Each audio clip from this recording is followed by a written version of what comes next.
इंतजार करिए। खुदावंद आपको बहुत ज़्यादा ब्लेस करें, खुदावंद हमेशा आपके साथ हो और आपकी कलीसिया इसी तरह बढ़ती चली जाए। आमीन। हमने थोड़े दिनों पहले इस चर्च में मैसेज हुआ था रोज़े के बारे में, तो आपने सीखा है रोज़े के बारे में।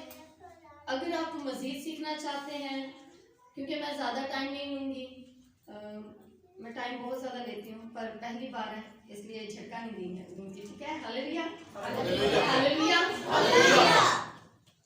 तो थोड़े से वक्त में अगर आप रोज़े के मुताबिक सीखना चाहते हैं या फिर कुछ और सीखना चाहते हैं तो ठीक है जी, हम रोज़े के मुताबिक सीखेंगे। क्या रोज़ा हमारे लिए ज़रूरी है? जब ये साल शुरू होता है, तो हम रोजे रखते हैं। इस साल के शुरू में, इस साल के शुरू में पहले महीने में हमने 21 रेगुलर रोजे रखे, 21 रोजे रखे। पिछले साल हमने 10 रोजे रखे। रोजा जो है हमें ये सिखाया जाता है, आप मर्जी का रख सकते हैं या आप अपने मकसद का रख सकते हैं, या आप जरूरी नहीं कि रखो या ना रखो। मगर थोड़े से वक्त में मैं कुछ आपसे बयान करना चाहूंगी। बाइबल मुकद्दस को खोलिएगा मेरे साथ निकालें अखबार की किताब 16वां बाब, अखबार की किताब 16वां बाब उसकी 19वीं आयत से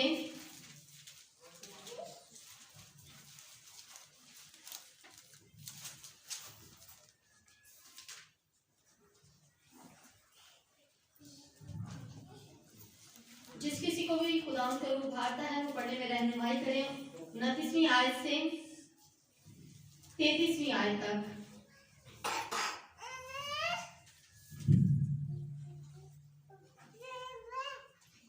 और ये तुम्हारे लिए एक दामी कानून हो कि 7वें महीने की 10वीं तारीख को तुम अपनी अपनी जान को दुख देना, और उस दिन कोई ख्वाह वो देसी हो या परदेसी जो तुम्हारे बीच बदबूबाश रखता हो किसी तरह का काम ना करे, क्योंकि उस रोज तुम्हारे वास्ते तुमको पाक करने के लिए कफारा दिया जाएगा। सो तुम अपने सब गुनाहों से खुदावन के हजूर पाक ठहरोगे। ये तुम्हारे लिए खास इराम का सबत होगा। तुम उस दिन अपनी अपनी जान को दुख देना, ये दामी कानून है।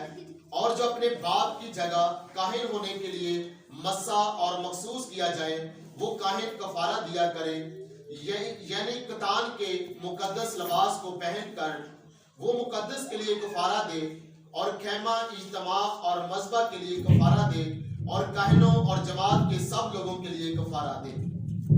आमीन। यहाँ पर हमने देखा है, बाइबल मुकद्दस में लिखा है, ये तुम्हारे लिए एक दायमी कानून हो। ये तुम्हारे लिए एक दायमी, और अगर हम कानून के खिलाफ काम करें तो कानून हमारे साथ क्या करेगा? हमें पकड़ेगा, उधर ही मारे पीटेगा और अपनी मखसूस जगह पर। और कितना बड़ा जूता होता है, कहते हैं छितर, कितना बड़ा होता है। हमारे साथ बताया करते थे इतना बड़ा, उनके पास छितर होता है, ठीक है। जब दुनिया का कानून इतना सख्त है तो आसमानी कानून कितना सख्त होगा, ठीक है। हालेलुया।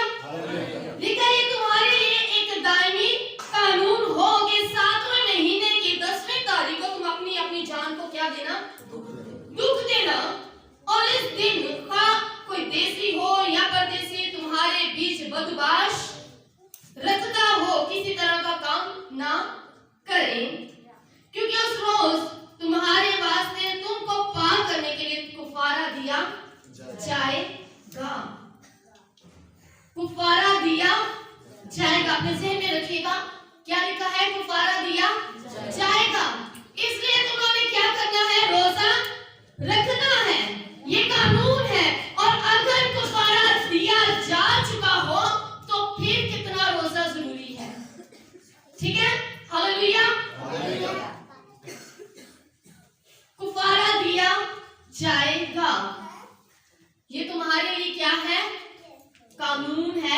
क्या करना? रोजा रखना।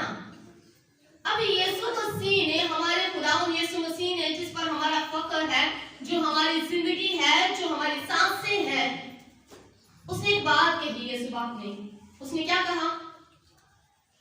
उसने कहा कि दूल्हा जब तक साथ है बरातियों के, तो क्या बराती रोजा रखेंगे? नहीं। जब तक बरातियों के साथ है, बराती रोजा नहीं रखेंगे। मगर जैसे ही दूल्हा जुदा किया जाएगा तो वो क्या करेंगे? रोजा रखेंगे। अब यहाँ पे ये नहीं कहा गया, यीशु मसीह ने ये नहीं कहा कि वो रोजा रखा करेंगे, या मर्जी हुई तो रखा करेंगे, या पाबंद हो या ना पाबंद हो। उसने कहा वो रोजा क्या करेंगे? रोजा रखेंगे। और हमारे खुदा यीशु मसीह ने हमारे लिए जान दी, कफारा दिया। अब मेरे साथ कहें, क्या उन्होंने हमारे लिए कफारा दिया? यस, यीशु मसीह ने हमारे लिए क्या दिया? कफारा दिया। और यहाँ पे क्या लिखा है?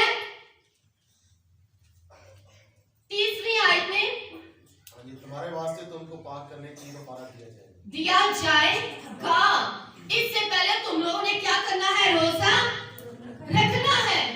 और ये क्या है?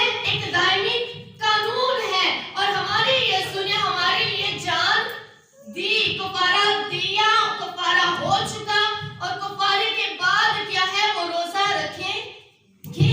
Hallelujah, hallelujah. क्या हमारे लिए रोजा जरूरी है? क्या ये हम पर, जैसे मुस्लिम कम्युनिटी कहती है कि हमें रोजे क्या है? फर्ज है। हमारे लिए क्या है? ये रोजा फर्ज है। रोजा हमारे लिए फर्ज है।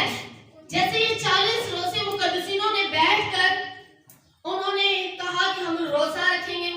कैथोलिक वालों ने, उन्होंने मुकद्दसीन बैठे और ये अहद हुआ, ये उनके दरमियान में एक कानून हुआ कि हम रोजा रखेंगे, ताकि उस दिन जो है लोग अपने खाने पीने के, जो उस दिन के पैसे, जैसे 10 रुपए की रोटी है या खाना है, वो निकाल कर गरीबों को दिया जाएगा।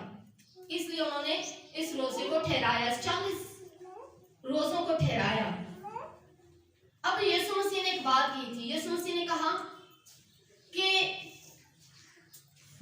कहा अगर तुम्हारी रास्तबाजी फकीर फरीसियों से ज्यादा ना होगी तो तुम आसमान की बादशाही में दाखिल नहीं हो सकोगे। अब फकीर फरीसियों की रास्तबाजी क्या है? उनकी रास्तबाजी ये है कि वो हफ्ते में कितने दिन रोजा रखते हैं? यस, हफ्ते में वो कितने दिन रोजा रखते हैं? और यीशु मसीह ने क्या कहा? अगर तुम्हारी रास्तबाजी फकीर फरीसियों से ज्यादा ना होगी तो तुम आसमान की बादशाही में दाखिल ना हो सकोगे। क्या हम हफ्ते में 2 दिन रोजा रख रहे हैं? नहीं। हमारी रास्तबाजी, उसने, खुदा ने इसमें कहा हमारी बढ़नी चाहिए, घटनी नहीं। ठीक है? Hallelujah, hallelujah. हमारी रास्तबाजी उससे ज्यादा होनी चाहिए। तो 2 के बजाय हमें कितना रोजे रखने चाहिए? 3। अगर नहीं तो 2 जरूर रखें हफ्ते में। वो हफ्ते में कितने दिन रोजा रखते थे? 2 दिन। और कफारे से पहले एक दिन मखसूस हुआ कि वो दायमी कानून है, और हमारे यीशु मसीह ने कफारा दिया है, तो हमें क्या रखना है? रोजा रखना है, अपनी जान को दुख देना है। अब बात ये है, सवाल ये पैदा होता है कि क्या मकसद के लिए हम रोजा रखें? हमारे मकसद इतने ज्यादा हैं, हम इतने मतलबी हो चुके हैं कि हम अपने मकसद के लिए, अपने मतलब के लिए हम रोजा रख रहे हैं, अपनी जान को दुख दे रहे हैं।